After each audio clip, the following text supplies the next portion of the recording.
প্রিয় শিক্ষার্থী, আসসালামু আলাইকুম ওরহমতুল্লাহি ওবারাকাতুহু। আমি FM শহীদুল্লাহ, বিভাগীয় প্রধান ও সহযোগী অধ্যাপক, ফিন্যান্স অ্যান্ড ব্যাংকিং বিভাগ, ঢাকা সিটি কলেজ। আশা করি আল্লাহ সুবহানাহু ওয়া তাআলার অশেষ রহমতে আপনারা সবাই ভালো আছেন। আমি আপনাদের সাথে ফিন্যান্স, ব্যাংকিং ও বীমা প্রথম পত্রে প্রথম অধ্যায় অর্থায়নের সূচনা নিয়ে আলোচনা করব ইনশাআল্লাহ। আজকে আমাদের লেকচার আলোচ্য বিষয় হচ্ছে অর্থায়নের ধারণা ও অর্থায়নের স্বরূপ। প্রথম কথা হচ্ছে, আপনি ফিন্যান্স বিষয়টি পড়ে বড় হয়ে কি করবেন, একটা কোম্পানি কোন পোস্টে চাকরি করবেন এ সম্পর্কে আপনাদের ধারণা খুবই কম। তাছাড়া আপনাদের হিসাব বিজ্ঞান, বিপণন, ব্যবস্থাপনা ইত্যাদি বিষয়গুলো নিয়ে কিছুটা ধারণা থাকলেও অর্থায়নের নিয়ে বা আর্থিক ব্যবস্থাপকের ভূমিকা নিয়ে আপনাদের তেমন কোনো ধারণা নেই। আসুন আমরা একটি কোম্পানিতে হিসাবরক্ষক, বিপণন ব্যবস্থাপক ও ব্যবস্থাপক এবং আর্থিক ব্যবস্থাপকের ভূমিকা নিয়ে একটু ধারণা দিই। আপনি যদি হিসাব বিজ্ঞান নিয়ে পড়াশোনা করেন তাহলে কোম্পানির একজন হিসাবরক্ষক হবেন। একজন হিসাবরক্ষক কি করেন? তিনি একটি প্রতিষ্ঠানের যাবতীয় লেনদেনগুলোকে ডেবিট ক্রেডিটের মাধ্যমে জাবেদা করেন, তারপর খতিয়ান থেকে রেওয়ামিন এবং বছর শেষে 4টি আর্থিক বিবরণী প্রস্তুত করেন, যেমন আয় বিবরণী, চূড়ান্ত হিসাব, নগদ প্রবাহ বিবরণী এবং শেয়ার হোল্ডারদের মূলধন বিবরণী। আপনি যদি বিপণন নিয়ে পড়াশোনা করেন তাহলে আপনি কোম্পানির একজন বিপণন ব্যবস্থাপক হবেন। একজন বিপণন ব্যবস্থাপক কোম্পানির উৎপাদিত পণ্য সারা দেশে বন্টন ও বিপণনের কাজ করে থাকে। আপনি যদি ব্যবস্থাপনা নিয়ে পড়াশোনা করেন তাহলে কোম্পানির একজন ব্যবস্থাপক হবেন। একজন ব্যবস্থাপক কোম্পানির অফিসের সবাই যাতে দক্ষভাবে কাজকর্ম করতে পারে তা নিশ্চিত করেন। আপনি যদি ফিন্যান্স নিয়ে পড়াশোনা করেন তাহলে কোম্পানির একজন আর্থিক ব্যবস্থাপক বা CFO অর্থাৎ চিফ ফিনান্সিয়াল অফিসার হবে। তাহলে একজন আর্থিক ব্যবস্থাপক কি করেন এটা জানার আগে আসুন আমরা একটি ব্যবসার সূচনা নিয়ে কথা বলি। আপনারা যে টেবিলটি দেখতে পাচ্ছেন সেখানে একটি কোম্পানির নাম দেখতে পাচ্ছেন। কোম্পানিটির নাম হচ্ছে ক্লাসিক ফ্যাশন লিমিটেড, যেখানে শেয়ার হোল্ডার হচ্ছে 4 জন। এই প্রত্যেক শেয়ার হোল্ডার এখানে 5 লক্ষ টাকা করে কন্ট্রিবিউট করেছে। এই কোম্পানির মূলধনের পুরোটাই হচ্ছে শেয়ার মূলধন, এখানে কোনো ঋণ মূলধন নেই। তারপরে আপনারা দেখতে পাচ্ছেন কোম্পানি প্রায় 18 লক্ষ টাকা স্থায়ী সম্পদে অর্থাৎ দীর্ঘমেয়াদী সম্পদে, যেমন ভাড়া বা অগ্রিম বা সাজসজ্জা ব্যয় বা ফ্যাক্টরিতে অগ্রিম ইত্যাদি কাজে ব্যয় করেছে।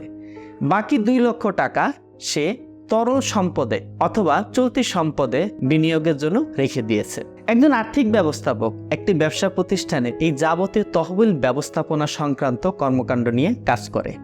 সহজ কথায়, কোথায় টাকা খাটানো হবে এবং কোথা থেকে টাকা সংগ্রহ করা হবে, অর্থাৎ একজন আর্থিক ব্যবস্থাপকের প্রধান কাজ হচ্ছে এই আর্থিক সংক্রান্ত বিষয়ে সিদ্ধান্ত নেওয়া। তাহলে অর্থায়ন কি? অর্থায়ন হচ্ছে কোন উৎস থেকে কি পরিমাণ তহবিল সংগ্রহ করে কোথায় কিভাবে বিনিয়োগ করা হলে প্রতিষ্ঠানের সর্বোচ্চ মুনাফা হবে। অর্থায়ন সেই সংক্রান্ত আর্থিক পরিকল্পনা প্রণয়ন ও বাস্তবায়ন করে। আমরা ক্লাসিক ফ্যাশন লিমিটেডের যে অর্থায়নের নিয়ে আলোচনা করলাম তা হচ্ছে ব্যবসায় অর্থায়ন।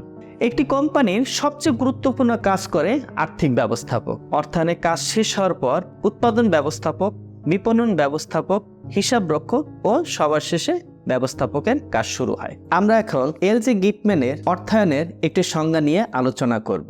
LG গিটম্যানের মতে অর্থ ব্যবস্থাপনার কলা ও বিজ্ঞান হলো অর্থায়ন। অর্থায়নের মধ্যে বিভিন্ন তত্ত্ব থাকে, যেমন মূলধন কাঠামো তত্ত্ব, লভ্যাংশ নীতি তত্ত্ব ইত্যাদি। এই তত্ত্বগুলো বৈজ্ঞানিকভাবে প্রমাণিত নয়, অনুমান নির্ভর, তাই এটি কলা বা আর্টস। আবার অর্থায়নের বিভিন্ন ধরনের সূত্র থাকে যেগুলো বৈজ্ঞানিকভাবে প্রমাণিত, যেমন অর্থের মূল্য নির্ণয় সূত্র, ভবিষ্যৎ মূল্য নির্ণয় সূত্র ইত্যাদি। এই সূত্রগুলো বৈজ্ঞানিকভাবে প্রমাণিত, তাই এটি বিজ্ঞান বা সায়েন্স। আমরা এবার অর্থায়নের স্বরূপ নিয়ে কথা বলবো। আপনারা এখানে একটি ফ্লো চার্ট দেখতে পাচ্ছেন, যে আমরা ফ্লো চার্টের মধ্যে বিভিন্ন ধরনের অর্থায়ন দেখিয়েছি। প্রথমে পারিবারিক অর্থায়ন, তারপর অব্যবসায় অর্থায়ন, তারপর ব্যবসায় অর্থায়ন, তারপরে সরকারি অর্থায়ন এবং সবার শেষে আন্তর্জাতিক অর্থায়ন। আবার ব্যবসায় অর্থায়নের মধ্যে 4 ধরনের অর্থায়ন আছে: এক মালিকানা ব্যবসা, অংশীদারি ব্যবসা, যৌথ মূলধনী ব্যবসা এবং সবার শেষে সমবায় সমিতি।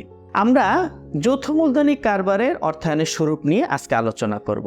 একটি যৌথ মূলধনী কোম্পানিকে ব্যবসা পরিচালনার জন্য নিয়মিত কাঁচামাল ক্রয়, অফিস বা শোরুম ভাড়া, কর্মচারীদের বেতন, বিদ্যুৎ বিল ইত্যাদি পরিশোধ করতে হয়। এগুলো হচ্ছে ব্যবসায়ের চলতি খরচ।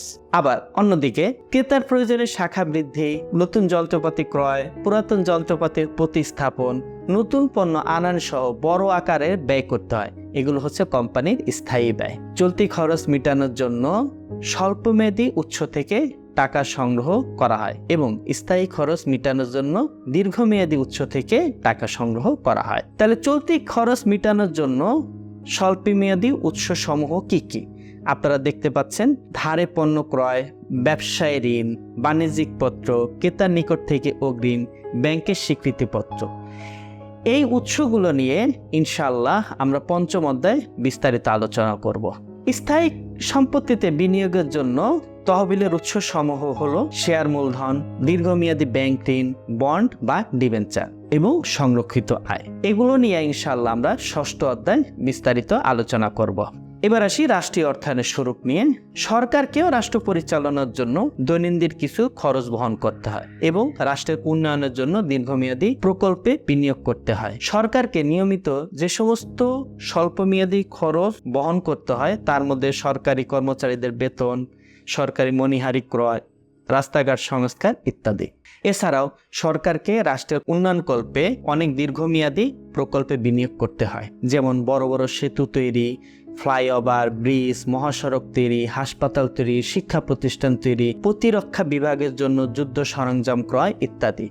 সরকার তার নিয়মিত ব্যয়গুলো নির্বাহের জন্য যে সমস্ত উৎস রয়েছে তার মধ্যে ট্যাক্স, ভ্যাট, প্রাইস বন্ড বিক্রয়, ট্রেজারি বিল বিক্রয়, ব্যাংক থেকে ঋণ সংগ্রহ ইত্যাদি উল্লেখযোগ্য। আবার দীর্ঘমেয়াদী প্রকল্পে বিনিয়োগের জন্য সরকার দাতা সংস্থা থেকে ঋণ নিতে পারে, দীর্ঘমেয়াদী বন্ড ইস্যু করতে পারে বা কোনো রাষ্ট্রের কাছ থেকে দীর্ঘমেয়াদের জন্য ঋণ নিতে পারে। অন্যান্য অর্থায়নের স্বরূপ নিয়ে আমরা অন্য কোনো কোর্সে এবং উচ্চতর শ্রেণীতে আমরা পড়াশোনা করব ইনশাল্লাহ। রাষ্ট্রীয় অর্থায়নের স্বরূপ সৃজনশীল প্রশ্ন উত্তর করার জন্য অত্যন্ত গুরুত্বপূর্ণ।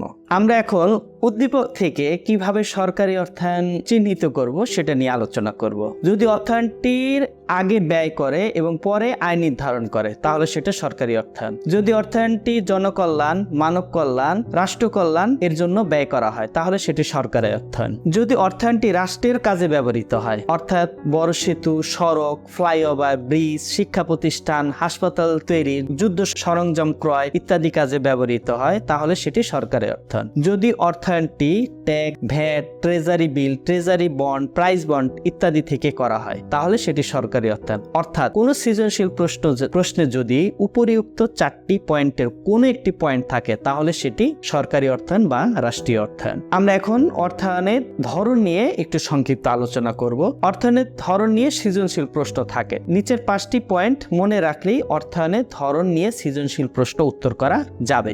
উদ্দীপক থেকে আমরা কিভাবে অর্থায়ন ধরন চিনব?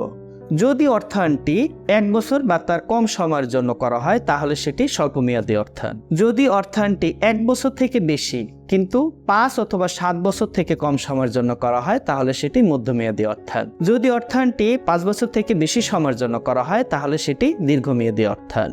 যদি অর্থায়নটি সংরক্ষিত আয়, সাধারণ সঞ্চিতি, তহবিল, অবচয় তহবিল থেকে করা হয় তাহলে সেটি অভ্যন্তরীণ অর্থায়ন, অর্থাৎ প্রতিষ্ঠানের বাহির থেকে করা হলে সেটি আবার বাহ্যিক অর্থায়ন। যদি অর্থায়নটি দেশের সীমানার বাহির থেকে করা হয় তাহলে সেটি আন্তর্জাতিক অর্থায়ন। আমরা এখন এতক্ষণ যে অর্থায়নের ধরন নিয়ে আলোচনা করলাম তার একটি টেস্ট নিব।